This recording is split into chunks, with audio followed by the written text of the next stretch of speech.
Comscore नुसार आता isakal.com आहे देशातील नंबर 1 ची मराठी न्यूज वेबसाईट। प्रत्येक अपडेटसाठी isakal.com ला नक्की भेट द्या। धनंजय मुंडे यांनी राजीनामा दिलाय, तर हा राजीनामा कृषी मंत्री आणि त्या कृषी मंत्री असताना केलेले जे काही घोटाळे आहेत किंवा जे काही आरोप त्यांच्यावर आहेत त्याच्यामुळे दिलाय की काय, म्हणजे याचं नेमकं कारण काय आहे? नाही, कृषी मंत्री असताना त्यांनी जे काही घोटाळे केले असे त्यांच्यावर आरोप आहे, त्याच्यामुळे काय राजीनामा झालेला दिसत नाही। बर, तर बीडमधलं जे प्रकरण आहे, मसाजोगचे सरपंच संतोष देशमुख यांच्या हत्येचं जे प्रकरण आहे त्याच्यावर आता चार्जशीट दाखल झाली आणि त्याच्यानंतर जे काही फोटो व्हायरल झालेले आहेत तर ते त्याचं तत्कालिक कारण आहे। आणि अजित पवारांनी सांगितले की नैतिकतेच्या आधारे धनंजय मुंडेंनी राजीनामा दिले, त्याच्यामुळे मसाजोगचं जे प्रकरण आहे त्या प्रकरणाचा नैतिक जबाबदारी स्वीकारून किंवा त्यातल्या नैतिकतेच्या आधारे धनंजय मुंडेंनी राजीनामा दिला असं दिसतंय। तर सुरेश धस आणि अंजली दमाने यांनी त्यांच्यावरती आरोप केलेले होते, ते कृषी खात्यामध्ये ते जे काही कृषी मंत्री होते तेव्हा त्यांनी जे काही घोटाळे केलेत असं त्यांच्यावर आरोप होता, तर त्याचा ह्याच्याशी काही आता संबंध दिसत नाही। परंतु असं जरी असलं तरी ह्याच्या मागचं जे काही राजकारण आहे, कारण हा शेवटी सेन्सिटिव्ह विषय आहे आणि 3 महिन्यापासून प्रकरण चालू आहे। मग नैतिकतेच्या आधारे राजीनामा झाला तर मग 3 महिने नैतिकता कुठे गेली होती हा साहजिकच प्रश्न येतोय। आणि त्याच्यामध्ये मग ह्या राजीनाम्याचा घटनाक्रम जर आपण बघितला तर त्याच्यामध्ये हे काही सरळ साधं प्रकरण दिसत नाही, कारण ज्यावेळेस हा प्रकरण उघडकीला आलं तर ती निर्गुण हत्या होती आणि त्याच्या अत्यंत किळसवाणे फोटो आणि व्हिडिओ त्यावेळेस पण आलेलेच होते। परंतु यावेळेस ज्यावेळेस चार्जशीट दाखल केलं पोलिसांनी त्यावेळेस कोर्टामध्ये पुरावे म्हणून त्यांनी जे काही फोटो आणि व्हिडिओ सादर केले त्यातले काही फोटो समाज माध्यमांवरती व्हायरल झालेले आहेत आणि ते फोटो अक्षरशः बघवत नाही। इतका किळसवाना प्रकार महाराष्ट्रासारख्या राज्यामध्ये होऊ शकतो याचा विश्वासच बसू शकत नाही। तर त्याची खूप तीव्र प्रतिक्रिया समाजामध्ये उमटली आणि त्याच्या डॅमेज कंट्रोल म्हणून हा राजीनामा झालेला आहे।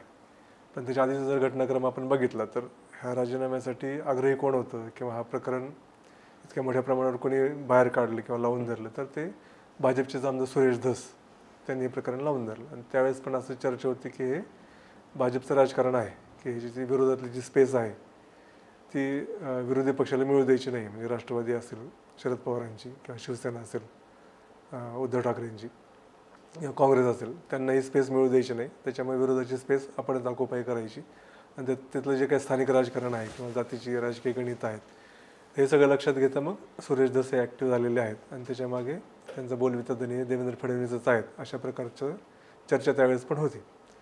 मग सुरेश धसांनी जे काही आरोप केले तर त्याच्यामध्ये त्यांनी पहिल्यांदा बीडचं प्रकरण लावून धरलं हे बरोबरच आहे आणि त्यांनी अशी भूमिका घेतली की संतोष देशमुखच्या मारेकऱ्याला न्याय मिळाला पाहिजे आणि जोपर्यंत त्याला फाशीची शिक्षा होत नाही तोपर्यंत मी स्वस्थ बसणार नाही आणि ह्याच्यामध्ये कुणी जरी इन्व्हॉल्व असेल तर मी त्याला सोडणार नाही। मग ते सुरुवातीला आकाचा आका अशाच भाषेमध्ये बोलत होते, नंतर त्यांनी मग वाल्मिक कराडचं नाव घ्यायला सुरुवात केली, पण सुरुवातीला पण ते धनंजय मुंडेंचं नाव घेत नव्हते या प्रकरणातलं आरोपी म्हणून किंवा आरोपीला मदत करणारी राजकीय व्यक्ती म्हणून ते धनंजय मुंडेंचं नाव घेत नव्हते। पण ते खंडणीच्या प्रकरणामध्ये सातपुडा बंगल्यावरती जो धनंजय मुंडेंचा अधिकृत शासकीय निवासस्थान आहे तिथं एक मिटिंग झालेली होती, त्याला वाल्मिक कराड आणि त्या कंपनीचे अधिकारी उपस्थित होते आणि धनंजय मुंडेंच्या उपस्थितीमध्ये ही मिटिंग झाली। त्याच्यामुळे खंडणीच्या प्रकरणामध्ये धनंजय मुंडेंवरती त्यांनी आरोप केलेले होते, परंतु खुनाच्या प्रकरणामध्ये केलेले नव्हते आणि त्यांनी वारंवार हे सांगितलं होतं की मी धनंजय मुंडेंचा राजीनामा मागितलेला नाही आहे, असं सुरेश धसांची अधिकृत भूमिका होती। तर सुरेश धस असं जरी बोलत होते तर त्यांचा टार्गेटवरती किंवा त्यांच्या निशाण्यावरती धनंजय मुंडेच होते हे उघड आहे आणि तिथलं जे स्थानिक राजकारण आहे हे त्याला कारणीभूत आहे। कारण धनंजय मुंडे हे राष्ट्रवादी काँग्रेसमध्ये असतानाच त्याच्या आधी सुरेश धस राष्ट्रवादी काँग्रेसमध्ये होते आणि धनंजय मुंडे ज्यावेळेस राष्ट्रवादीमध्ये सक्रिय झाले त्याच्यानंतर सुरेश धसांचं महत्त्व कमी झालं आणि मग सुरेश धसांनी राष्ट्रवादी सोडून ते परत भाजपमध्ये गेले। अशा प्रकारचा तो घटनाक्रम तिथं आहे। बीड जिल्ह्याच्या राजकारणामध्ये सुरेश धस आणि धनंजय मुंडे हे एकमेकांचे प्रतिस्पर्धी किंवा एकमेकांच्या विरोधात अशा प्रकारचं चित्र बरीच वर्ष होतं आणि मग आत्ताचं जे लोकसभा निवडणूक झाली तर तिथं पंकजा मुंडेंचा पराभव झाला आणि विधानसभेला सुरेश धसांच्या विरोधात पंकजा मुंडे आणि धनंजय मुंडेंनी काम केलं असा सुरेश धसांचा आरोप होता आणि पंकजा मुंडेंवर तर त्यांनी थेट आरोप केलेले होते, त्यामुळे ते एक राजकीय किनाऱ्याला होती। परंतु ज्यावेळेस संतोष देशमुख हत्या प्रकरणामध्ये किंवा खंडणीच्या प्रकरणामध्ये वाल्मिक कराडचं नाव सुरेश धस घेत होते आणि ह्याचा जो मास्टर माइंड आहे तर ते धनंजय मुंडे आहेत किंवा त्याला ह्याचा सपोर्ट आहे धनंजय मुंडेंचा अशा प्रकारची ते मांडणी करत होते. पण त्याचबरोबर तिथलं जे स्थानिक राजकारण आहे त्या स्थानिक राजकारणापोटी आपण हे आरोप करतोय किंवा तिथले मराठा विरुद्ध वंजारी असा जो वाद आहे, राजकीय वाद आहे, तर त्याचा एकमेव अँगल याला आहे असा आरोप आपल्यावर होऊ नये आणि आपली बाजू अधिक स्ट्रॉंग व्हावी म्हणून मग त्यांनी प्रकरण काढलं की धनंजय मुंडे ज्यावेळेस कृषी मंत्री होते त्यावेळेस त्यांनी याच्यामध्ये काय काय घोटाळे केले आणि त्या प्रकरणामध्ये मात्र धनंजय मुंडे हे थेट दोषी आहेत असा आरोप सूर्यधसांनी केला. त्यामुळे सूर्यधसांचा प्रयत्न हा होता की ह्याला फक्त स्थानिक राजकारण आणि जातीपातीचं जे काही राजकीय गणित आहे तेवढ्यापुरतं न बघता ह्याच्या थोडंसं व्यापक स्वरूप यावं आणि धनंजय मुंडे हे कृषी मंत्री म्हणून त्यांनी जे घोटाळे केलेले आहेत त्याची जबाबदारी त्यांनी घ्यावी अशा प्रकारे मांडणी करण्यासाठी मग त्यांनी कृषी खात्यातली भ्रष्टाचाराची प्रकरणं काढली. ती प्रकरणं कुठली होती तर पीक विमा घोटाळा त्यांनी काढलेला होता, त्याच्यानंतर बदल्यांची प्रकरणं होती, हार्वेस्टरचा घोटाळा होता आणि डीबीटी घोटाळा होता. ही 4 प्रमुखची प्रकरणं आहेत ती सूर्यधसांनी काढलेली होती आणि पॅरलली अंजली दमानी यांनी पण धनंजय मुंडेंवरती आरोप केलेले होते की धनंजय मुंडे कृषी मंत्री असताना डीबीटी घोटाळा झाला, हार्वेस्टरचा घोटाळा झाला, अशा प्रकारचे आरोप त्यांनी पण केलेले होते. त्याच्यामुळं जरी हा राजीनामा कृषी मंत्री म्हणून त्यांच्यावर जे काय घोटाळ्याचे आरोप झाले त्याच्यामुळे झालेला नसला तरी धनंजय मुंडेंनी राजीनामा द्यावा अशा प्रकारचे जे वातावरण निर्मिती करण्यासाठी त्यांनी कृषी खात्यामध्ये त्यांची जी काही वादग्रस्त कारकीर्द राहिली त्याचा खूप मोठा फायदा सूर्यधस आणि कंपनीला झालेला आहे हे आपल्याला विसरता येणार नाही. बरं सर, आता याच्यामध्ये तुम्ही जसं उल्लेख केलात की नैतिकतेच्या मुद्द्यावरती हा राजीनामा दिला असं अजित पवार म्हणाले.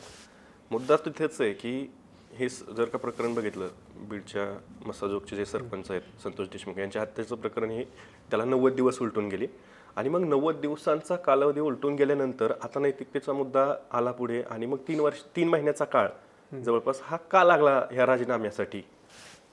नाही, आता याच्यात पहिल्यांदा त्यांचा स्टँड काय होता धनंजय मुंडेंचा की इतकी दिवस झालं तुम्ही माझी मीडिया ट्रायल करते, हा त्यांचा माध्यमांवरती आरोप होते की माध्यम हे फक्त मला टार्गेट करतायत आणि माझ्यावर मीडिया ट्रायल सुरू आहे. मग एक विक्टिम कार्ड ते खेळायचा प्रयत्न करत होते आणि सुरुवातीला असं वाटत होतं की ते बचावात्मक पवित्र्यात आहेत, परंतु नंतर ज्यावेळेस राष्ट्रवादी काँग्रेस पक्षाचं अजित पवार गटाचं शिर्डीला अधिवेशन झालं तिथे त्यांनी भाषण केलं आणि त्या भाषणामध्ये त्यांनी एकदम आक्रमक भूमिका घेतली. तोपर्यंत शांत होते, ह्या पूर्ण वादग्रस्त प्रकरणावरती काही बोलत नव्हते, म्हणजे फारसं काही बोलत नव्हते. जो काही निर्णय आहे तो अजित पवार उपमुख्यमंत्री आणि देवेंद्र फडणवीस मुख्यमंत्री हे घेतील एवढं बोलून ते विषय टाळत होते. परंतु शिर्डीच्या अधिवेशनामध्ये त्यांनी खूप आक्रमक भाषेमध्ये आपल्या बाजू मांडली आणि एक प्रकारे पक्ष नेतृत्वाला पण त्यांनी इशारा दिला की माझ्यावर कारवाई केली तर मग त्याचे काही राजकीय परिणाम होतील, अशा प्रकारची ती गर्भित धमकी होती. आणि त्याच्यानंतर मग बचावात्मक पवित्रा सोडून धनंजय मुंडे आक्रमक पवित्र्यामध्ये गेले आणि चित्र असं निर्माण झालं की अजित पवारसुद्धा त्यांची पाठराखण करतात आणि इकडं देवेंद्र फडणवीस पण त्यांची पाठराखण करतात, त्यांनी अभय दिले, अशा प्रकारचं चित्र निर्माण झालं. आणि मध्यंतरी मग ज्यावेळेस बीडचं पालकमंत्रीपद जाहीर झाले आणि मग बीडचं पालकमंत्रीपद धनंजय मुंडेला मिळालं नाही, म्हणजे मुंडेंना कुठलंच पालकमंत्रीपद मिळालं नाही आणि बीडचं पालकमंत्रीपद घेतलं ते स्वीकारलं अजित पवारांनी. तो एक राजकीय मेसेज होता. पण त्यावेळेस पण ज्यावेळेस अजित पवारांनी पालकमंत्रीपदाची सूत्र स्वीकारली किंवा त्याची मीटिंग घेतली त्यावेळेस पण अशी चर्चा होती की ते आता राजीनामा घेतील, की ज्या अर्थी त्यांना कुठलंच पालकमंत्रीपद दिलं नाही त्या अर्थी यांचा आता राजीनामा घेण्याचं प्रस्तावित असेल. परंतु त्या प्रकारचं काही तसं झालं नाही. आणि नंतर एक वेळ अशी आली की अजित पवार स्वतः म्हणाले की मी नैतिकतेच्या आधारे राजीनामा दिला होता ज्यावेळेस सिंचन घोटाळ्याचे माझ्यावर आरोप झाले, परंतु आता ते धनंजय मुंडेंनी ठरवायचं आहे की नैतिकतेच्या आधारे राजीनामा द्यायचे की नाही. एक प्रकारे मग त्यांनी तो चेंडू आहे तो धनंजय मुंडेच्याच कोर्टामध्ये ढकलून दिला आणि एक प्रकारे असं सांगितलं की राजीनामा काय होणार नाही. त्याच्या आधी ज्यावेळेस अंजली दमानी यांनी त्यांची भेट घेतलेली होती अजित पवारांची आणि जी काही कागदपत्र दिलेली होती त्याच्यावर असं वाटत होतं की राजीनामा होईल म्हणून. परंतु त्यावेळेस मग ज्यावेळेस मुख्यमंत्र्यांकडे मागणी करण्यात आलेली होती की तुम्ही राजीनामा घ्या, त्यावेळेस असं झालं होतं की हे महायुतीचं सरकार आहे. ज्यावेळेस युतीचं किंवा आघाड्यांचं सरकार असतं त्यावेळेस त्या खात्याचं मंत्रिपद ज्या पक्षाकडे असतं त्या पक्षाचे जे प्रमुख आहेत ते निर्णय घेत असतात. आता ॲक्च्युली मुख्यमंत्री हे मंत्रिमंडळाचे प्रमुख असतात, त्यामुळं तांत्रिकदृष्ट्या मुख्यमंत्र्यांनीच राजीनामा घेणं अपेक्षित असतं. परंतु हे जे सोयीचं राजकारण आहे आघाडी आणि युतीचं त्याच्यामध्ये मग धनंजय मुंडेंच्या राजीनाम्याचा निर्णय हा अजित पवार घेतील अशी भूमिका मांडली गेली आणि अजित पवारांनी सांगितलं की तो नैतिकतेच्या आधारे राजीनामा द्यायचा की नाही हा निर्णय स्वतः धनंजय मुंडेंनी घ्यावा. असं असताना मग त्याच्यामध्ये मग एक रिॲक्शन पण यायला लागली सामान्य लोकांमध्ये की आता आणि ज्या प्रकारे ह्याच्यात मला असं वाटतं की निर्णायक घटना जी काही घडली किंवा तात्कालिक कारण जे घडलं की हे चार्जशीट जे दाखल केले पोलिसांनी आणि त्यावेळी जे फोटो व्हायरल झाले तर त्याची खूप तीव्र प्रतिक्रिया उमटली आणि असा मेसेज गेला की बाबा हे धनंजय मुंडे स्वतः कबूल करतात की वाल्मिक कराड हा त्यांचा जवळचा व्यक्ती आहे आणि पंकजा मुंडेंनी एका भाषणामध्ये जाहीरपणे सांगितलं होतं की वाल्मिक कराड ही अशी व्यक्ती आहे की जिच्याशिवाय धनंजय मुंडेचं पाणी हलत नाही आणि वाल्मिक कराडवरती इतके गंभीर आरोप झालेले आहेत खंडणीचे आणि खुनाचे आणि बाकी पण विविध आरोप त्यांच्यावरती आहेत. असा माणूस जर आपला इतक्या जवळची व्यक्ती आहे धनंजय मुंडे मान्य करतायत तरी पण मग देवेंद्र फडणवीस जे स्वतःची मिस्टर क्लीन अशी इमेज करतायत किंवा मी नो टॉलरन्स आहे, मी भ्रष्टाचार किंवा गैरव्यवहार काही खपून घेणार नाही, OSDP नेमण्यावरनं पण ते खडे बोल सुनावले होते. तर अशी व्यक्ती यंदा राजीनामा का घेत नाही किंवा अजित पवार जे स्वतः म्हणतात की मी शब्दाला खूप पक्का आहे, एक गाव दोन तुकडे करतो आणि कुठलाही गैरप्रकार मी खपवून घेत नाही, अशी इमेज असणारी व्यक्ती मग धनंजय मुंडेंच्या बाबतीत इतकी मवाळ का आहे. म्हणजे लोकांना असा प्रश्न पडायला लागला की ह्यांचे काय कंपल्शन आहेत, हे देवेंद्र फडणवीस आणि अजित पवार यांचे काय कंपल्शन्स आहेत, ह्यांची काय मजबुरी आहे की ते धनंजय मुंडेला हात लावायला तयार नाहीत. एक तर त्यातलं हे होतं की यातलं काही जातीचं गणित आहे किंवा वोट बँकेचं राजकारण आहे की मराठा विरुद्ध OBC असं तिथं राजकीय वाद असल्यामुळं हे टाळत असतील. जसं संजय राठोडच्या प्रकरणामध्ये मग बंजारा समाज आपल्या विरोधात जाईल अशी भीती होती, त्याच्यामुळे त्यांचा राजीनामा टाळला गेला किंवा त्यांना एक प्रकारे अभय दिलं गेलं. तसंच या प्रकरणामध्ये होईल असं लोकांना वाटत होतं. पण तसं जर बघितलं तर भाजपसाठी हे सोयीचं गणित होतं कारण त्यांना परस्पर काढा निघत होता. पंकजा मुंडे त्यांच्या मंत्री आहेतच तिथं, त्यांना विधान परिषदेवरती घेऊन मंत्रिपद दिलेलं आहे, त्यामुळे वोट बँकेचं राजकारण भाजपसाठी त्या पद्धतीचं काही नव्हतं. म्हणजे ही भीती राष्ट्रवादीला होती अजित पवारांना किंवा धनंजय मुंडेचा राजीनामा गेला तर त्याची त्या समाजामध्ये प्रतिक्रिया उमटेल. परंतु असं मांडणं सुद्धा चुकीचं आहे कारण ज्या प्रकारची ती घटना घडलेली आहे ते जातीपातीच्या पलीकडे जाऊन याचा विचार केलेला पाहिजे. आणि ज्या प्रकारे माध्यमांमध्ये आपण मराठा विरुद्ध बंजारी असं चित्र तिथलं रंगवलं जातं तर ॲक्च्युली फील्डवर तशी परिस्थिती नाही आहे. म्हणजे मराठा आणि बंजाऱ्यांमध्ये राजकीय वाद आहेत का तर निश्चितच आहेत, वोट बँकेचं राजकारण आहे का तर निश्चितच आहे. परंतु अशा प्रकारचं पोलरायझेशन तिथं नाही आहे की बाबा फक्त बंजारी समाजातला आरोपी आहे म्हणून त्याला अभय द्यावं अशी मागणी तिथल्या बंजारी समाजातली पण नाही. आणि तिथले जे काही गुंडगिरीचं सगळे प्रकार आहेत बीड जिल्ह्यामधले तर त्याची झळ फक्त मराठा समाजाला बसते का तर असं काही नाही, तर बंजारी समाजाला पण त्याची झळ बसते. आणि हे काय फक्त तो सरपंच मराठा समाजाचा होता म्हणून त्याच्यावरती असे अत्याचार झाले अशातला तो प्रकार नाही. तिथले जे काही आर्थिक गणित आहेत किंवा आर्थिक हित संबंध आहेत आणि त्याच्यातनं जी काही माफियागिरी आलेली आहे ती आता त्या जातीपातीच्या पलीकडे गेलेली आहे. त्याच्यामुळे हा अमुक एका जातीचा आहे आणि त्याचा राजीनामा घेतला तर त्या समाजामधून रिॲक्शन येईल हे असं मांडणं हे सगळं सोयीचं राजकारण आहे किंवा सोयीचं नॅरेटिव्ह पसरवण्याचा प्रकार होता आणि त्याच्यामध्ये त्यांची राजकारणाची सोय होती. त्याच्यामुळं तोही काही विषय नव्हता. आणि ज्यावेळेस हे चार्जशीट दाखल केली आणि ते फोटो मीडियामध्ये सोशल मीडियामध्ये व्हायरल झाले त्याच्यानंतर ह्या दोघांच्या क्रेडिबिलिटीबद्दल पण प्रश्न निर्माण झाले देवेंद्र फडणवीस आणि अजित पवार यांच्या. त्याच्यामुळं मग आता तर डॅमेज कंट्रोलसाठी हा राजीनामा घेतलेला आहे. त्यामुळं धनंजय मुंडेंनी मग 3 महिन्यानंतर का राजीनामा दिला, 3 महिन्यानंतर नैतिकता जागी झाली का, कारण नैतिकतेच्या आधारावर राजीनामा दिल्याचे प्रकरण याच्या आधी केस झालेले नाही आहेत का. तर रेल्वेचा अपघात झाला म्हणून लालबहादूर शास्त्रींनी राजीनामा दिला होता. ॲक्च्युली लालबहादूर शास्त्रींच्या चुकीमुळे तो अपघात झालेला होता का तर नव्हता झालेला, पण नैतिक जबाबदारी स्वीकारून त्यांनी तात्काळ राजीनामा दिलेला होता. आपल्याकडे बॅरिस्टर आंदोलनावरती आरोप झाले होते सिमेंट घोटाळ्याचे, शिवाजीराव पाटील निलंगेकर मुख्यमंत्री होते त्यावेळेस मुलीच्या वैद्यकीय परीक्षेतले मार्क वाढवले असा त्यांच्यावरती आरोप झाला म्हणून त्यांनी नैतिकतेच्या आधारे राजीनामा दिलेला होता. आता 3 महिने झालं तुम्ही एकीकडे सांगताय आक्रमकपणे डिफेंड करताय की मला मीडिया ट्रायल करताय आणि मला त्याच्यामध्ये काही दोष नाही आहे, तो जरी माझा जवळचा माणूस असला आरोपी तर त्याच्या कृत्याची जबाबदारी माझी नाही आहे असं तुम्ही एकीकडे आक्रमकपणे सांगता आणि 3 महिन्यानंतर तुम्हाला उपरती होते आणि नैतिकतेच्या आधारे राजीनामा देता, हे सगळं दांभिकपणा आहे. सर आता तुम्ही ठीक आहे, एक तर गोष्ट लक्षात आली आहे की हा कृषी खात्यातील जे काही गैरव्यवहार होते किंवा जे काही घोटाळे आहेत याच्यामुळे तर हा राजीनामा घेतला गेलेला नाही आहे. पण यातला एक सर्वात महत्त्वाचा मुद्दा तोच आहे की आता यामुळे या बाकीच्या गोष्टींवरती पडदा पडतोय की काय अशी एक शंका माझ्या मनातही निर्माण झाली, अनेकांच्या शेतकऱ्यांच्याही मनात ती निर्माण झालेली आहे. तर त्यातलं 3 घोटाळे जे आहेत किंवा एक गैरव्यवहार म्हणूयात, घोटाळे म्हणूयात, त्याला आपण भ्रष्टाचार म्हणूयात.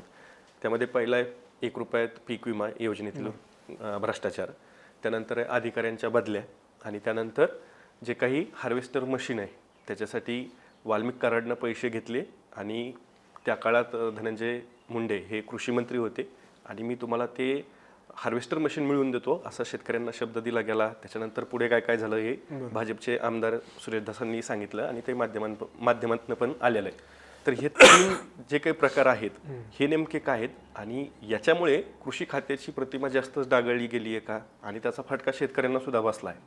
नाही, बरोबर. आता याच्यात धनंजय मुंडेंवरती ज्यावेळेस आरोप झाले त्यावेळेस पहिलं प्रकरण आलं ते बीडमधलं सरपंच हत्या प्रकरण. पण त्याच्यानंतर मग अंजली दमानिया, सुरेश धस किंवा नाना पटोले वगैरे सगळे मंडळी जे आरोप करत होते, तर अंजली दमानियांनी प्रकरण काय बाहेर काढली त्यांची, तर एक वाल्मिक कराडांचे यांचे संबंध आहेत आणि खंडणी आणि खून प्रकरण हा तर एक मुद्दा होताच. दुसरं प्रकरण होतं की तिथलं परळीमध्ये जे औष्णिक वीज केंद्र आहे तर तिथल्या राखीचे जे काही आर्थिक व्यवहार आहेत मग ते ऑफिस ऑफ प्रॉफिट आहे किंवा तुम्ही लोकप्रतिनिधी असताना, मंत्री असताना लाभाचं पद धारण करू शकत नाही. तर मग त्यांनी सांगितलं की यांच्या कंपनी आहेत आणि त्या कंपन्यांमध्ये वाल्मिक कराड बरोबर धनंजय मुंडे आणि त्यांच्या पत्नी ह्या पण डायरेक्टर आहेत आणि यांना त्याच्यातनं लाभ मिळालेला आहे. ते राखीचं जे प्रकरण आहे ते आहे. त्याचबरोबर करुणा मुंडेंनी यांच्यावरती जे आरोप केलेले आहेत ते त्यांच्या वैयक्तिक आयुष्यावरती जे आरोप होते पण ते पण ह्याच वेळेस चर्चेत आलं. म्हणजे धनंजय मुंडे हे मागच्या 3 महिन्याचं वादाच्या केंद्रस्थानी राहिलेले आहेत. त्याच्यामध्ये बीडमधलं प्रकरण आहे, औष्णिक वीज केंद्रातल्या राखीचं प्रकरण आहे आणि हे करुणा मुंडेचं प्रकरण आहे. आणि त्याचबरोबर कृषी खात्यातले जे घोटाळे आहेत त्यातलं प्रकरण आहे. तर कृषी खात्यातले घोटाळे जे आपण म्हणतो त्याच्यामध्ये 4 मुद्दे महत्त्वाचे आहेत. म्हणजे 4 घोटाळे आहेत. एक तर पीक विम्याचा घोटाळा आहे, बदल्यांचा घोटाळा आहे, अधिकाऱ्यांच्या बदल्यांचा, तिसरा हार्वेस्टरचा जो तुम्ही आता सांगितलं आणि चौथा आहे तो डीबीटी मध्ये जो ह्यांनी गोळ घातला त्याचा आहे. तर मग आपण एक जर ह्याच्यातले प्रकरण बघितलं तर हे खूपच म्हणजे आपल्याला असं म्हणता येईल की बीडमधल्या प्रकरणामुळे ह्याला वाचा तरी फुटली. म्हणजे कृषी खात्यामध्ये हे घोटाळे होत होते कोणाला माहीत नव्हतं का, तर सगळ्या राजकारण्यांना माहीत होतं. म्हणजे जे प्रमुख राजकारणी आहेत सगळ्या पक्षांचे सगळ्यांना माहीत होतं. परंतु एकंदर धनंजय मुंडेंचं जे काही प्रस्थ होतं आणि त्यांना जे काही राजकीय बॅकिंग होतं आणि अजित पवार आणि देवेंद्र फडणवीस यांनी त्यांना जे दिलेला पाठबळ होतं किंवा अभय होतं त्याच्यामुळे ह्याच्याबद्दल कोणी बोलत नव्हतं. पण ह्या प्रकरणाच्या निमित्ताने कृषी खात्यामध्ये जो काही धुमाकूळ घातलेला होता धनंजय मुंडेंनी त्याचे सगळे तपशील बाहेर यायला लागले. त्यातलं पहिलं प्रकरण होतं ते पीक विमा घोटाळ्याचं. पीक विमा घोटाळा काय होता तर धनंजय मुंडे ज्यावेळेस कृषी मंत्री होते त्यावेळेस त्यांनी योजना आणली की 1 रुपयात आम्ही पीक विमा देऊ. 1 रुपयात पीक विमा म्हणजे काय तर आधी जो प्रीमियम शेतकरी भरत होते तर तो सरकार भरणार. शेतकऱ्यांनी फक्त प्रत्येकात्मक 1 रुपया भरायचं आणि त्यांच्या वाटेची जी काही प्रीमियमची रक्कम आहे ती सरकार भरणार. मग ह्याच्यामधनं काय झालं की मग हे जी प्रोसेस करायची ती ऑनलाईन होती आणि ती ज्याला आपण कॉमन सर्व्हिस सेंटर म्हणतो CSC. तर त्या CSC जे चालवतात केंद्रचालक ते हे सगळं फॉर्म भरून द्यायचे शेतकऱ्यांचा. कारण शेतकऱ्यांना ते एक तर तिथं रेंज नसते, ॲक्सेस नसतो किंवा असले तरी ते लोकांना ते समजत नाही कसं भरायचं वगैरे बहुतांश शेतकऱ्यांना. म्हणून ते CSC केंद्रचालकांवरती डिपेंड आहे. तर परळीमधले काही CSC केंद्रचालक असे प्रकारचे होते किंवा आहेत की त्यांनी बीड आहे, परभणी आहे, धाराशिव आहे असे मराठवाड्यातल्या वेगवेगळ्या जिल्ह्यांमध्ये बोगस पीक विमा काढला. म्हणजे समजा तांड्याच्या जमिनी आहेत, गायरान जमिनी आहेत, शासकीय जमिनी आहेत किंवा यांनी केलेल्या जमिनी आहेत त्या जमिनींवर त्यांनी परस्पर पीक विमा काढला. बोगस शेतकरी दाखवले. म्हणजे त्यांच्याकडे जो काही शेतकऱ्यांचा डेटा आहे तो वापरून बोगस पीक विमा काढला. समजा एखाद्या असं एक प्रकरण झालं की एक तांडा आहे, त्या तांड्याची 400 एकर जमीन आहे आणि यांनी त्या तांड्याची जमीन 4000 एकर जमीन दाखवून त्याच्यावरती पीक विमा काढला. असं मराठवाड्यामध्ये हजारो एकर जमिनीवरती बोगस पीक विमा काढला. मग बोगस पीक विमा काढल्यानंतर मग ज्यावेळेस ते नॅचरल कॅलॅमिटी असते म्हणजे नैसर्गिक आपत्तीच्या वेळेस अग्रिम मिळतो किंवा जे नुकसान भरपाई ती पण त्या प्रमाणात यांना मिळणार. म्हणजे हा जो बोगस पीक विमा घोटाळा केला ह्याचे जे काही लाभार्थी आहेत एक तर CSC केंद्रचालक हे लाभार्थी आहेत, दुसरं पीक विमा कंपन्या आहेत आणि तिसरे जे बोगस शेतकरी आहेत ते जे लाभार्थी आहेत. हा घोटाळा काही फक्त मराठवाड्यापुरता नाही तर महाराष्ट्रातल्या जवळपास सर्व जिल्ह्यांमध्ये अशा प्रकारचे घोटाळे झालेले आहेत. म्हणजे सुरेश धसांनी जे काही प्रकरण काढलं ते हिमनगाचं एक टोक होतं. जर ह्याची आपण खोलात गेलो तर याची व्याप्ती खूप मोठी आहे. सुरेश धसांनी सांगितलं की हा आधी अशी चर्चा होती की हा 500 कोटींचा घोटाळा आहे आणि सुरेश धस म्हणले की हा 500 कोटींचा घोटाळा नाही, हा 5000 कोटींचा घोटाळा आहे. आणि त्याच्याबद्दल मग काही ठिकाणी कोर्टामध्ये केसेस पण झालेल्या आहेत. त्याची आता न्यायालयीन प्रक्रिया सुरू आहे. परंतु पीक विमा घोटाळा याची इतकी मोठी व्याप्ती आहे आणि ह्याच्यामध्ये पीक विमा घोटाळा रोखणं शक्य नव्हतं का, तर पूर्णपणे शक्य होतं. आणि माझ्यामध्ये तर ह्याचा जे पूर्ण जर आपण दोष द्यायचा ठरला तर हा कृषी खात्याला दोष द्यावा लागेल. कारण कृषी खात्याकडं सध्या जे तंत्रज्ञान उपलब्ध आहे त्याचा जर वापर केला असता तर मुळात हा घोटाळा झालाच नसता.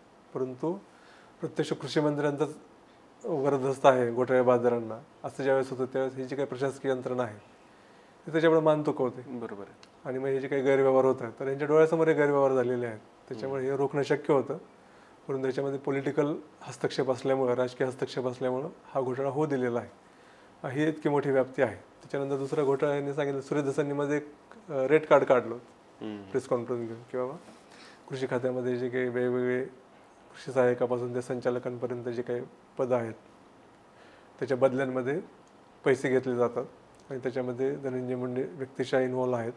मंत्री कार्यालय, त्यांचे POSD वगैरे, आणि त्यांची एक सिस्टीम तिथं आहे.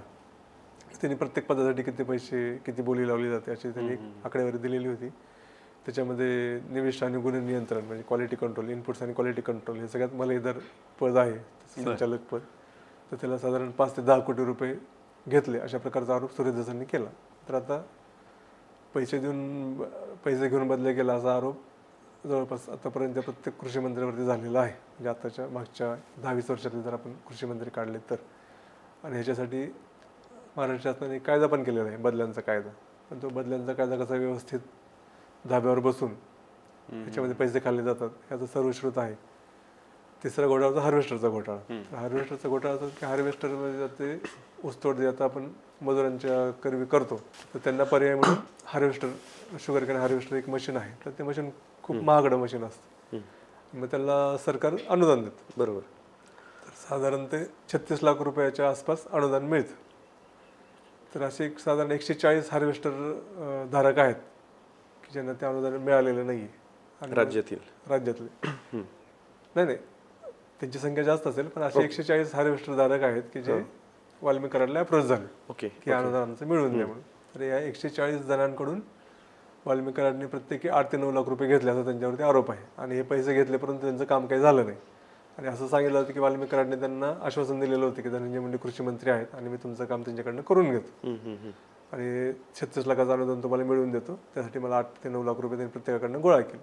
आणि ज्यावेळेस मग हे लोक त्यांना भेटायला गेले, त्यांची एक संघटना आहे, ते लोक त्यांना भेटायला गेले, त्यावेळेस त्या संघटनेच्या पदाधिकाऱ्यांना वाल्मिक कराडनी मारहाण केली आणि दमदाटी केली आणि परत पैसे मागायचे नाहीत अशा प्रकारचं त्यांना धमकावलं असा आरोप त्यांच्यावरती आहे कराडवरती. आणि त्या प्रकारचा FIR पण नोंद झालेला आहे. त्याची जी काही पुढच्या आता पोलीस किंवा न्यायालयीन प्रक्रिया आहे ती चालू राहील. आणि ह्या 3 व्यतिरिक्त सगळ्यात मोठा घोटाळा आहे तो DBT घोटाळा. तर DBT घोटाळा म्हणजे कापूस आणि सोयाबीन मूल्य साखळीमध्ये DBTच्या मार्फत जे काही पैसे शेतकऱ्यांना मिळत होते त्याच्याऐवजी DBTला फाटा देऊन धनंजय मुंडेंनी थेट कृषी खात्याकडनं खरेदी करून शेतकऱ्यांना वस्तूंचं वाटप केलं आणि त्याच्यामध्ये घोटाळा केला अशा प्रकारचा तो आरोप आहे. नाही सर, आता तुम्ही इथं उल्लेख केलात की DBTचा एक घोटाळा आहे. या हा घोटाळा खरं तर माध्यमांमध्ये जोरदार याची चर्चा झाली. यात बाकीच्या 3 याच्यापेक्षाही सुरेश धस असतील भाजपचे आमदार किंवा सामाजिक कार्यकर्ते असतील अंजली दमनिया यांनी पत्रकार परिषदा घेऊन सांगितलं की हे DBTचा घोटाळा कसा आहे काय. पण एक त्यातला मूळ मुद्दा काय आहे की ते सांगताना बहुतांश शेतकऱ्यांच्या ते लक्षातच आलेलं नाहीये की हा घोटाळा कसा केला गेलेला आहे नेमका. तर याची जी काही मोडस ऑपरेंडी आहे ती नेमकी काय ती थोडीशी समजून सांगा ना. ह्याच्यामध्ये मूळ काय ते कापूस सोयाबीन मूल्य साखळी योजना. तर ही योजना काय आहे तर 2022-23 ला ज्यावेळेस राज्याचा अर्थसंकल्प मांडला अजित पवारांनी त्यावेळेस त्यांनी याच्यामध्ये कापूस आणि सोयाबीन या पिकांसाठी ही आपली महत्वाची पिकं आहेत, नगदी पिकं आहेत महाराष्ट्रातली.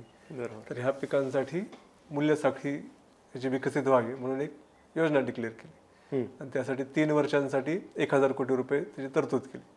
त्याच्यामध्ये कापसासाठी होते 450 कोटी रुपये आणि सोयाबीन आणि इतर ज्या तेलबिया पिकं आहेत त्यांच्यासाठी होते 550 कोटी रुपये. अशी ही 1000 कोटी रुपयांची स्कीम होती आणि त्याची अंमलबजावणीची जी काही जबाबदारी होती ती कृषी खात्याकडे होती.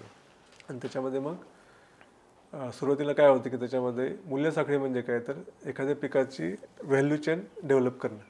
तर समजण्यासाठी सोपं उदाहरण काय तर आपल्याकडं ऊसासाठी मूल्य साखळी विकसित झालेली आहे. म्हणजे आता आपल्याला अशी आपण आंदोलन करतो का की बाबा ह्या वर्षी मला ऊस रेट मिळाला नाही पण मी ऊस साठवून ठेवलाय आणि आता 2-3 वर्ष वाट बघतोय. असं काही होत नाही ना, कारण हे पीक वेगळं आहे, हे पीक काही साठवून ठेवू शकत नाही. कारण हे आपण ऊसाला फायदा काय आहे की ऊसावर प्रक्रिया करणारी उद्योग डेव्हलप झालेला आहे.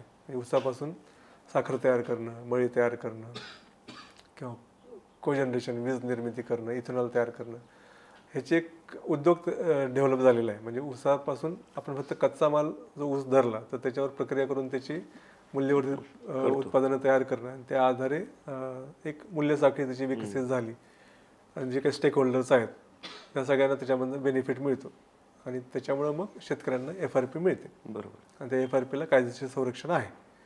ही जशी मूल्य साखळी तयार झाली तशी तर इतर पिकांमध्ये मूल्य साखळी झाली तर शेतकऱ्यांना जे आता जे नुकसान होतं, बाजारभाव मिळत नाहीत, तर त्याच्यातनं त्यांचं ते नुकसान कमी होईल आणि ते प्रॉफिटमध्ये राहतील अशी याची संकल्पना होती. आता हे मूल्य साखळी तयार करण्यासाठी काय करायला पाहिजे, तर जे काय पायाभूत सुविधा आहेत की आता शेतकऱ्यांना पॅनिक सेलिंग करायला लागतं. बरोबर. कारण आता त्यांनी काढणी केली तर माल ठेवायला जागा नसते, त्यांच्याकडे सोयी सुविधा नाही आहेत किंवा त्याच्यावर काही प्राथमिक प्रक्रिया करण्यासाठी त्यांच्याकडे सुविधा नाही, त्याच्यामुळे त्यांना तो माल लगेच विकून टाकणं. तर अशा प्रकारच्या पायाभूत सुविधा किंवा ह्याच्यामध्ये जे काही शेतकऱ्यांना थेट ॲक्सेस नाही की प्रक्रिया उद्योगांची त्यांचा थेट ॲक्सेस नाही आहे किंवा व्यापाऱ्यांची थेट ॲक्सेस नाही आहे किंवा शेतकऱ्यांना थेट मार्केटिंगचे जे काही चॅनल्स आहेत त्याच्यामध्ये ॲक्सेस मिळावा ह्याच्यासाठी जे काही करणं अपेक्षित होतं ते त्या मूल्य साखळी योजनेतून करणं गरजेचं होतं. मग त्याच्यामध्ये गोदामांची उभारणी असेल किंवा बाकी त्याच्या विक्री व्यवस्थेमध्ये हस्तक्षेप करण्यासाठी शेतकऱ्यांना एनेबल करण्यासाठी किंवा त्यांना त्याचं भक्कम करण्यासाठी पाठबळ देण्यासाठी ज्या काही गोष्टी करणं आवश्यक होतं ते त्या मूल्य साखळी योजनेतून करणं गरजेचं होतं. बरोबर. त्याच्या मग ह्यामध्येच शक्कल काय काढली, ही 3 वर्षासाठीची योजना आहे आणि आता हे शेवटचं वर्ष आहे. त्याच्यामुळे ह्याच्यातून जर पैसे काढायचे असतील तर आपल्याला ह्याच्यामध्ये असं काहीतरी आयटम आणावे लागतील की ज्याच्यामध्ये खरेदी आपण करू शकू. त्यासाठी मग बाप बदल नावाचं एक कंपोनंट किंवा एक शक्कल ह्याच्यात लढवण्यात आली.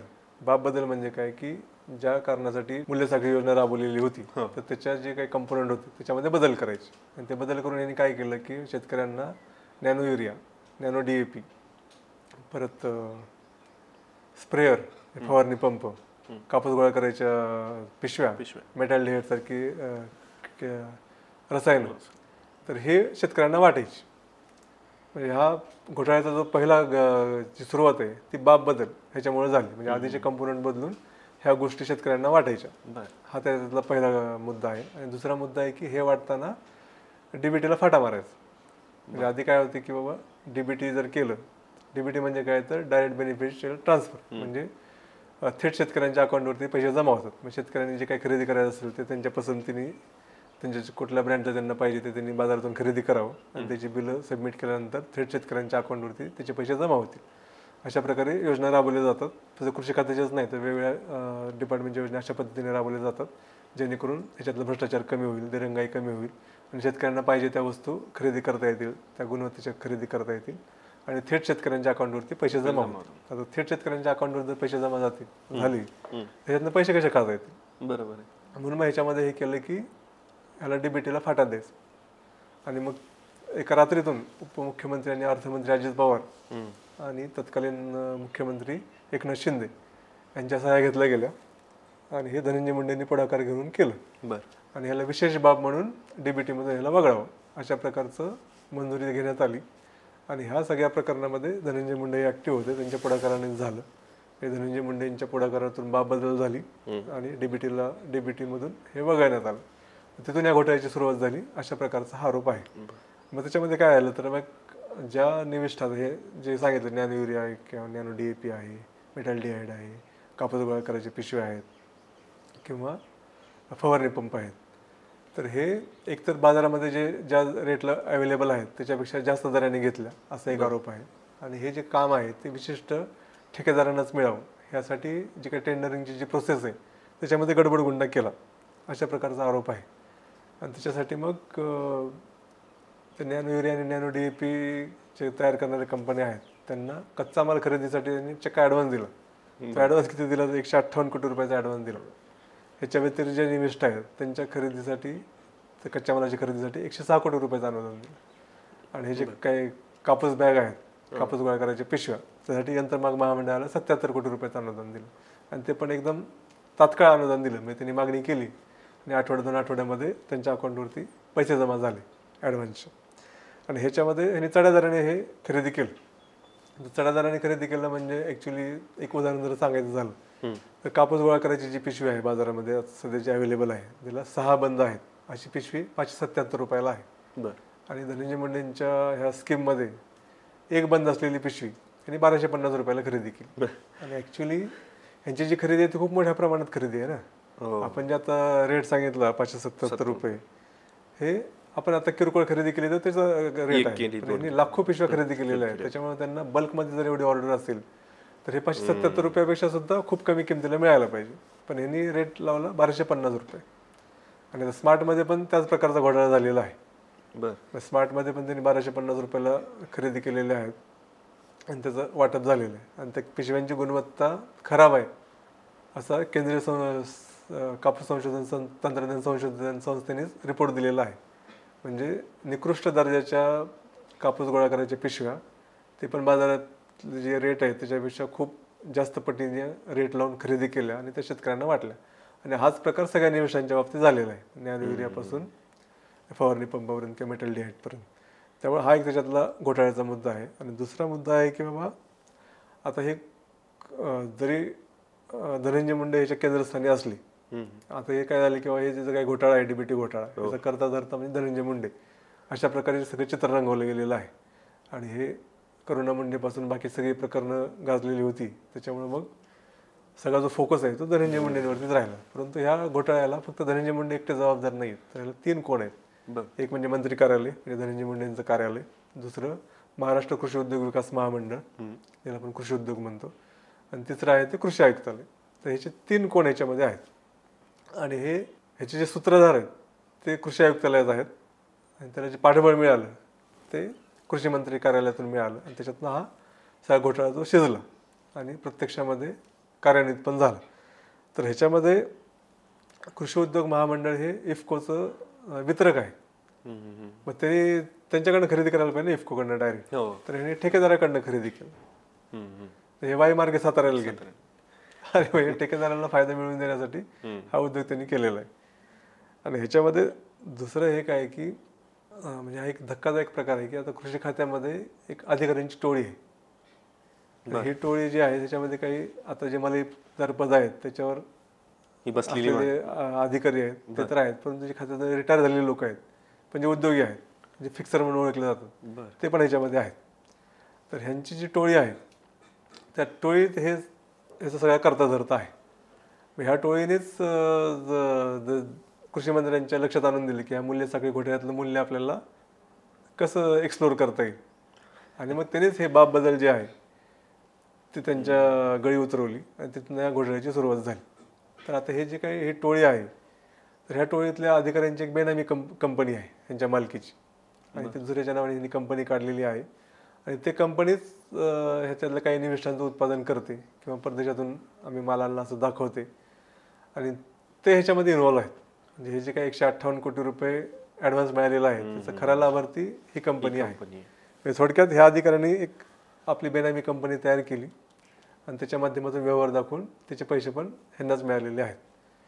म्हणजे मंत्री कार्यालय, हे अधिकारी आणि कृषी उद्योग मंडळ त्याच्यातले जे अधिकारी हे सगळे याचे लाभार्थी आहेत.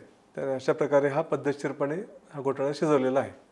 आता मग हा घोटाळा होत असताना की हे नियमबाह्य आहे किंवा सगळ्या योजनांसाठी डीबीटी लागू करणं हे मॅन्डेटरी आहे असं शासनाचं धोरण असताना आपण हे बेकायदेशीरपणे करू नये असं तिथले जे सचिव होते, अनुप कुमार होते सचिव पहिल्यांदा, त्याच्यानंतर व्ही राधा सचिव होत्या, परत जे कृषी आयुक्त होते त्यावेळेस डॉक्टर प्रवीण गेडाम कृषी आयुक्त होते, त्यानंतर रवींद्र बेनोडे कृषी आयुक्त होते, हे अधिकाऱ्यांनी याला विरोध केलेला होता. परंतु या अधिकाऱ्यांनी विरोध केल्यानंतर त्यांना न जुमानता धनंजय मुंडे यांनी व्यक्तिशः पुढाकार घेऊन लोकसभेची आचारसंहिता लागू होण्याच्या आधी त्यांच्या मर्जीप्रमाणे हा सगळा विषय मार्गी लावला. त्यासाठी आपलं सगळं राजकीय वजन वापरलं आणि या अधिकाऱ्यांना त्याची शिक्षा मिळाली, ह्या चौघांच्या बदल्या झाल्या, त्यांची उचलबांगणी करण्यात आली. आणि व्ही राधा आणि धनंजय मुंडे यांची तर भर मंत्रिमंडळ बैठकीमध्ये खडाजंगी झाली. आणि आता हे जे विषय आहे ना की डीबीटीमधून ह्याला वगळावं, तर मुख्यमंत्र्यांनी सही केली, त्याचा आधार घेऊन मग त्यांनी ते मार्गी लावलं. परंतु नियमाप्रमाणे मुख्यमंत्र्यांना सुद्धा हा अधिकार नाही त्याच्यामध्ये हस्तक्षेप करण्याचा. एखादी बाब डीबीटीमधून वगळू शकतं राज्य सरकार, हा धोरणात्मक निर्णय आहे, त्यामुळे मंत्रिमंडळ हा निर्णय घेऊ शकतं. परंतु ते घेताना राज्याचे जे मुख्य सचिव आहेत, चीफ सेक्रेटरी, त्यांच्या अध्यक्षतेखाली एक कमिटी स्थापन करून त्यांच्यापुढे हा विषय मांडून त्यांची मंजुरी घेणं हे बंधनकारक आहे. त्यांच्या मंजुरीनंतरच ती फाईल मुख्यमंत्र्याकडे जाते आणि त्याच्यानंतर मुख्यमंत्री पुढचा निर्णय घेतील. अशा प्रकारची सिस्टीम फॉलो करणं अपेक्षित आहे. परंतु ह्याला पूर्ण बायपास करून तुम्ही थेट उपमुख्यमंत्री आणि मुख्यमंत्र्यांच्या सह्या घेतल्या आणि त्याच्या आधारे ह्यांनी हे राबवलं. दुसरा एक त्याच्यामध्ये धक्कादायक प्रकार असा केला आहे की मंत्रिमंडळाचा निर्णय झालेला नसताना सुद्धा की मंत्रिमंडळाचा निर्णय झाला असं भासून एक GR काढलेला आहे. बरं. आणि तो प्रकरण पण हे वादग्रस्तच आहे. आणि धनंजय मुंडेंच्या काळामध्ये झालेलं आहे. त्याच्यामुळे हे असे अनेक गफले त्याच्यामध्ये केलेलं आहे. आणि राजकीय वरदहस्त आहे, राजकीय बॅकिंग आहे, त्याच्यामुळे आपण पाहिजे ते प्रकार खपवून घेऊ शकतो.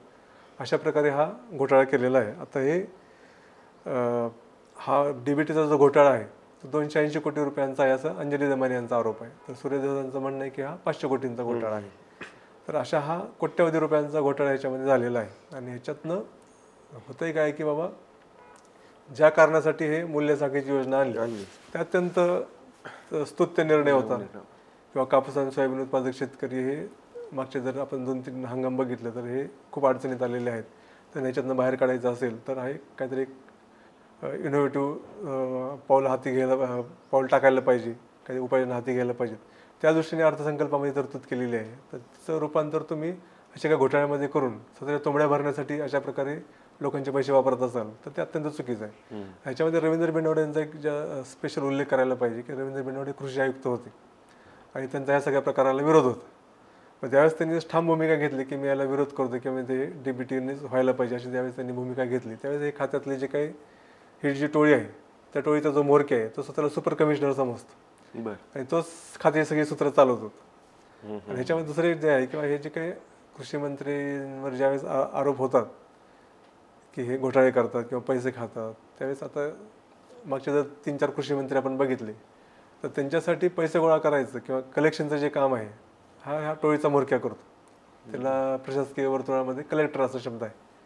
म्हणजे जिल्ह्याचा कलेक्टर असतो तो नाही पैसे कलेक्ट करणारी व्यक्ती म्हणजे तो कलेक्टर. ते काम हे जे त्या टोळीचा जो म्होरके आहे तो करत होता. तो स्वतःला सुपर कमिशनर समजतो कारण थेट त्याच्याशी मंत्र्याशी संबंध असल्यामुळं की सगळे खात्याची सूत्र तो चालवत होता. त्यामुळं मग त्यावेळेस अशी शक्कल त्यांनी लढवली की आयुक्त तर विरोध करतात. मग ह्यांनी कराड नावाचा उपसचिव आहे मंत्रालयात तर हे कृषी आयुक्तांकडे नियंत्रण अधिकारी म्हणून जबाबदारी होती. तर ती जबाबदारी त्यांच्यापासून काढून घेतली आणि जे उपसचिव आहेत कराड नावाचे त्यांच्याकडे ते सोपवली. आणि ॲक्च्युली हे उपसचिव हे ह्यांच्यापेक्षा जर त्यांचं पदाचं हे बघितलं तर ते ज्युनियर असतं. परंतु आता ह्यांचा अडथळा नको म्हणून ह्यांच्याकडली जबाबदारी काढून उपसचिवाकडे दिली. म्हणजे थेट मंत्रालयातून मग सगळी सूत्र हल्ली. दुसऱ्या बिनवडेंनी काय केलं की हा तर घोटाळा झाला म्हणजे मूल्य साखळी घोटाळा. त्याच्यानंतर आणखी एक 500 कोटींची मंजुरी मंत्री कार्यालयाने मागितली होती. तसा प्रस्ताव तयार केलेला होता की त्याच्यामध्ये खालील बाबींची खरेदी करून ते शेतकऱ्यांना वाटण्यासाठी 500 कोटींचं तरतूद करावी अशा प्रकारचा तो प्रस्ताव होता. कुठल्या कुठल्या गोष्टी होत्या त्या तर पिवळे चिकट प्रकाश सापळे जे अकोल्याचे पंजाबराव देशमुख कृषी विद्यापीठाने विकसित केलेले आहेत. सेंद्रिय आणि रासायनिक खते, बॅटरीवर चालणारे स्प्रेअर पंप, बियाणे प्रक्रिया संयंत्र इलेक्ट्रिक, बियाणे प्रक्रिया संयंत्र manual, spiral grader, soybean reaper, multicrop thresher, electric boule आणि सोयाबीन स्टोरेज ज्यूट बॅग. तर ह्या ज्या काही 10 वस्तू आहेत तर ह्या 10 वस्तू खरेदी करायच्या आणि ते कृषी खातं खरेदी करणार आणि शेतकऱ्यांना वाटणार. म्हणजे तिकडला जो DBTचा घोटाळा झाला होता हा आणखी 500 कोटी रुपयांचा घोटाळा करणं ह्या प्रस्तावामधून ते होणार होतं. परंतु मग रवींद्र बिनवडेंनी कडक पत्र लिहिलं की जर हे खरेदी करायचं असेल तर ते DBT मधूनच करावं लागेल. कार्यालयाचं स्पष्ट मत आहे की याची जी खरेदी आहे ती DBT मधूनच करायला पाहिजे. आणि काही कंपोनेंट तर त्यांनी सांगितलं होतं की हे गैरलागू आहेत, याची काही आवश्यकता नाही आणि जे काही खरेदी करायची असेल ते DBTच्या माध्यमातूनच करणं गरजेचं आहे असं या कार्यालयाचं स्पष्ट मत आहे असं त्यांनी कडक पत्र लिहिलेलं होतं. त्याच्यामुळे तो 500 कोटी रुपयाचा जो घोटाळा आहे तो होता थांबला. असं आपल्याला मान्य करायला लागेल की ते रवींद्र बिनवडेंनी जी काही ठाम भूमिका घेतली त्याच्यामुळे तो 500 कोटींचा घोटाळा थांबला. असं हे त्या DBT घोटाळ्याचे हे सगळे तपशील आहेत. ओके सर, याच्यात एक प्रश्न असा सुद्धा आहे की उच्च न्यायालयाच्या खंडपीठानं सुद्धा या प्रकरणात काहीतरी ताशेरे ओढलेत राज्य सरकारवरती. बरोबर. हां, तर DBT मध्ये मग काही कंत्राटदार कोर्टामध्ये गेले की विशिष्ट कंत्राटदारांना त्याचा लाभ मिळाला ना की हे जे घोटाळे बहादर करणं अधिकारी आणि मंत्री आहेत त्यांच्या जवळच्या लोकांना त्याचा लाभ मिळाला. आणि मग जे ज्यांना ह्याचं मिळालं ना त्याच्यातले काही लोक कोर्टामध्ये गेलेत आणि त्यावेळेस कोर्टाने यांना विचारलं, हायकोर्टामध्ये गेलेत, हायकोर्टाने यांना विचारलं की हे डीबीटीचं धोरण बदलण्याची गरज का पडली तुम्हाला, याचा आम्हाला खुलासा करा.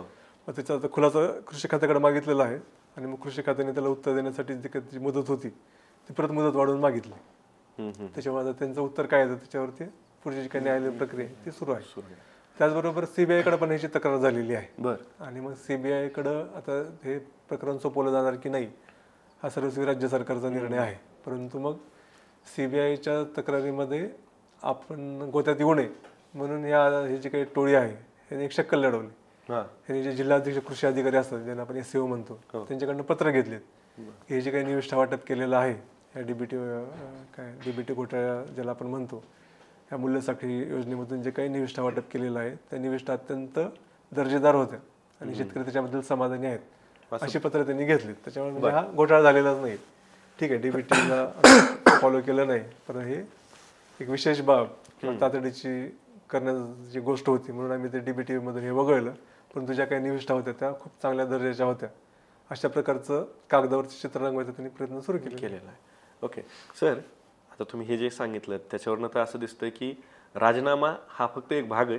पुढे खरं तर या सगळे मुद्दे जे आहेत कृषी खात्याच्या रिलेटेड ते चर्चेत येणं, त्याच्यावरती चौकशी होणं आणि त्याच्यावरती काहीतरी सुनावणी होणं, त्याच्यावरती निर्णय घेणं.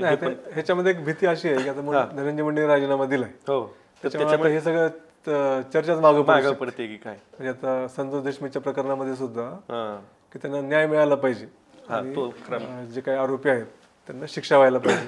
शिक्षा कायद्याच्या कोर्टाचा निर्णय आहे परंतु तो जो काही तपास आहे तो योग्य पद्धतीने होऊन केस स्ट्रॉंग व्हायला पाहिजे, त्या पद्धतीने तपास व्हायला पाहिजे. ती खरोखर होईल की नाही आता पण शंका आहे. बरोबर, हे पण आपण परसेप्शन क्रिएट करण्याचा पण भाग असू शकतो किंवा धनंजय मुंडेंचा राजीनामा घेतला, वाल्मिक कराडवरती तो सूत्रधार अशा प्रकारचं चार्जशीट मध्ये आहे. परंतु पुढचा जो आहे तो तपास कशा पद्धतीने होतो ह्याच्यावरती बऱ्याच गोष्टी आहेत. आणि संतोष देशमुखांचे जे बंधू आहेत धनंजय देशमुख त्यांनी तर आरोप केलाय की तपास ज्या पद्धतीने व्हायला पाहिजे त्या पद्धतीने होत नाहीये आणि ह्याच्यामध्ये काही लोकांना वाचवण्याचा प्रयत्न होतोय. त्याच्यामुळं हाही जसा विषय आहे की बीडमधलं प्रकरण सुद्धा ह्याच्यामुळं एक वेगळं परसेप्शन किंवा नॅरेटिव्ह तयार करून दाबण्याचा प्रयत्न होऊ शकतो.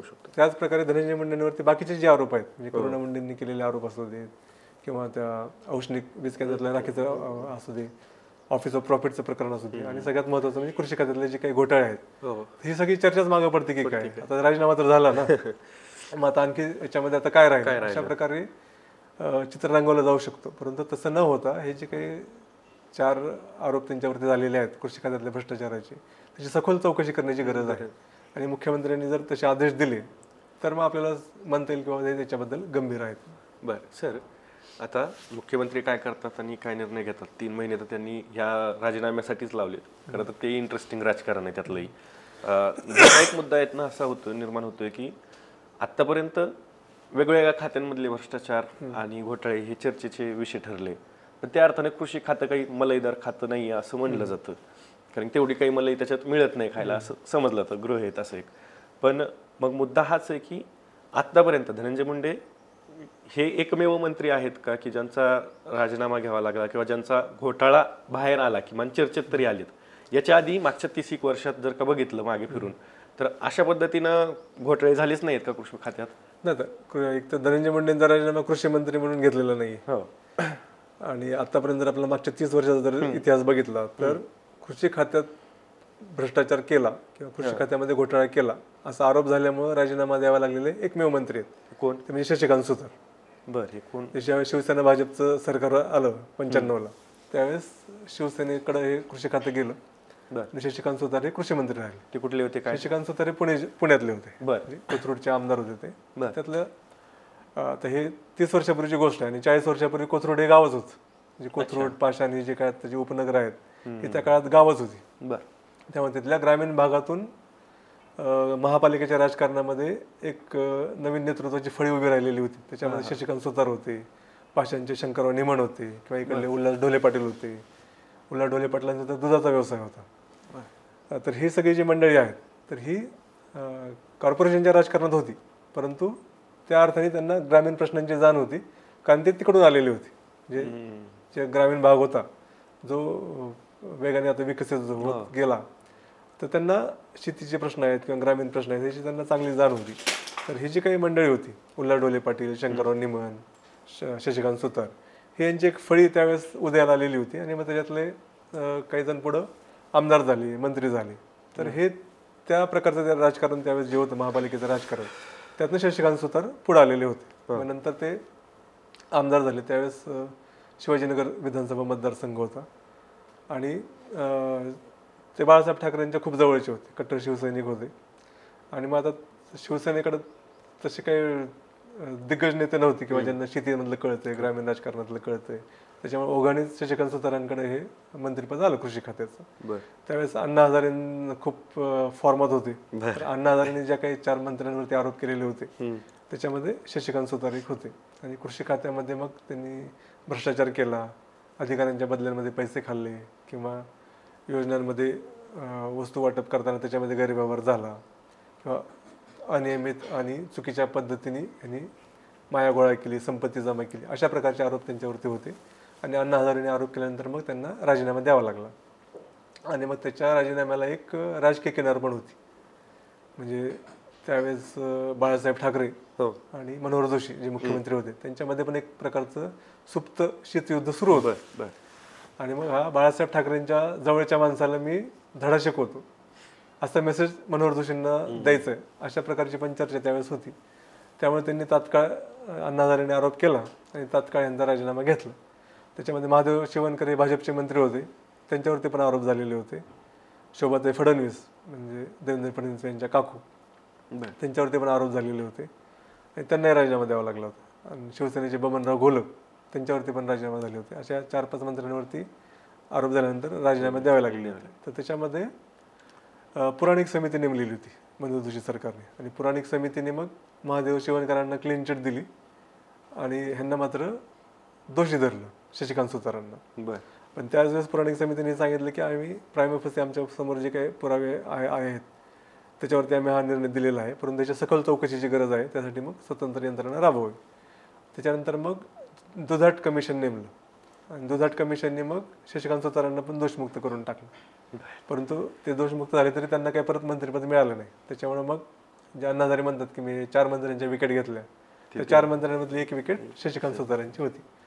कृषी खात्यातल्या घोटाळ्यामुळं किंवा घोटाळ्याच्या आरोपामुळे राजीनामा द्यावा लागलेले मागच्या 30 वर्षातले शशिकांत सुतार हे एकमेव कृषी मंत्री बनायला लागले. त्याच्यानंतरचे वादग्रस्त कृषी मंत्री ठरले ते एकनाथ खडसे.